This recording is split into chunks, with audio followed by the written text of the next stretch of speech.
সংগঠনের তরফ থেকেও এই আমি শুনলাম সরাসরি আক্রমণ আপনাদের দলকে, যারা আপনারা সনাতনী হিন্দু ধর্মীয় মেরুকরণ ধর্মীয় বিভাজন করেন বলে আজকে এই অবস্থা। এই সংখ্যালঘু তোষণ নিয়ে আপনারা সরকার দলকে আক্রমণ করছেন। সংখ্যালঘু তোষণ নিয়ে এখন যাচ্ছি না, রাত্রি কেটে যাবে।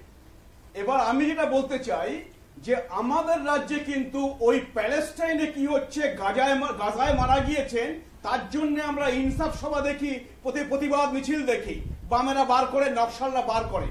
কিন্তু যখন মুর্শিদাবাদে একজন ৭৪ বছরের বৃদ্ধ হরগোবিন্দ দাস এবং তার ছেলে চন্দন দাস যখন হচ্ছে কুপিয়ে খুন করা হয় শুধুমাত্র হিন্দু হওয়ার জন্য, তখন ওই হিন্দু কমরেডরাও বাড়ির মধ্যে গুটিয়ে বসে থাকে, তাদের আর ইনসাফ সভা করার ইচ্ছা হয় না বা প্রতিবাদ করার ইচ্ছা হয় না। সেই জন্যে আমাদের রাজ্যে হিন্দুদের হয়ে কথা বলার একমাত্র একটা পার্টি আছে, সেটা হচ্ছে বিজেপি। আজকে জেনে রাখবেন, পরশুদিন যেদিন কোর্ট বন্ধ, সেই দিন যদি বিরোধী দলনেতা কোর্টে গিয়ে ওই নির্দেশ না আনতেন আর সন্ধ্যেবেলা যদি কেন্দ্রীয় বাহিনী নেবে না যেত, ওই রাত্রে হিন্দু নিধনযজ্ঞ চলতো। কেন্দ্রীয় বাহিনী নামার পরেও আপনারা জানেন গতকাল ওখান থেকে বহু মানুষ নদী পার করে মালদায় এসছে, এতটা আতঙ্কে ভুগছে তারা তাও বাড়িতে থাকতে পারছে না, তারা অসহায়। বলছে এই হরগোবিন্দ দাসের পরিবারের লোকজন যে আমরা পুলিশকে ফোন করেছি, পুলিশ 4 ঘন্টা পরে এসেছে, তার আগেই তাকে খুন করে দেওয়া হয়ে গেছে। এটা হচ্ছে আমার কথা নয়, ওখানকার মানুষ বলছে যে পুলিশকে ডেকে পাওয়া যাচ্ছে না, কখনো 5 ঘন্টা কখনো 4 ঘন্টা পরে আসছে। আর এই মুর্শিদাবাদ নিয়ে কথা হচ্ছে, দেখুন মুর্শিদাবাদে ভারতীয় মুসলিম আছে, যেমন মুর্শিদাবাদে 7 রাডিও আছে।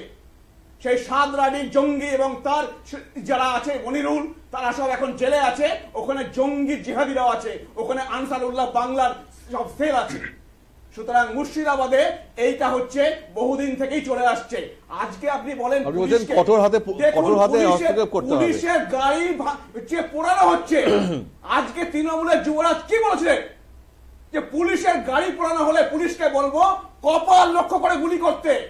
আজকে সেই যুবরাজ কোথায় আছেন? তোষণ চলছে, ভোট ব্যাংক চলছে, এখন আর মনে নেই পুলিশ কি নির্দেশ দিতে হবে। তিনি এখন সাইলেন্ট, তিনি এখন কোনো বক্তব্য রাখছেন না, কোনো রাজনৈতিক সভাও থাকছেন না, ভোট ব্যাংক না। তিনি হয়তো মনে করবেন সঠিক সময় তিনি সব জবাব দেবেন। এখন আর কেউ বলতে পারছেন না চারিদিকে পুলিশের আজকে 5টা বাইক পড়ানো হয়েছে।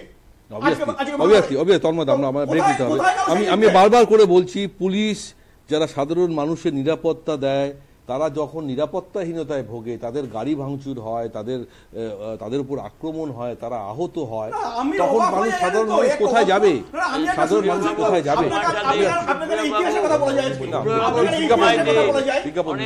আমি অবাক হয়ে যাই, কিছু কিছু আছে হিন্দু কমরেড আজকে এরা জানে না, আজকে যদি পশ্চিমবঙ্গে অশান্তি শুরু হয় তারাও পার পাবে না। আলাদা করে দেখুন, পুরনো ইতিহাস জানলে আমাদের অনেক আলোচনা হবে।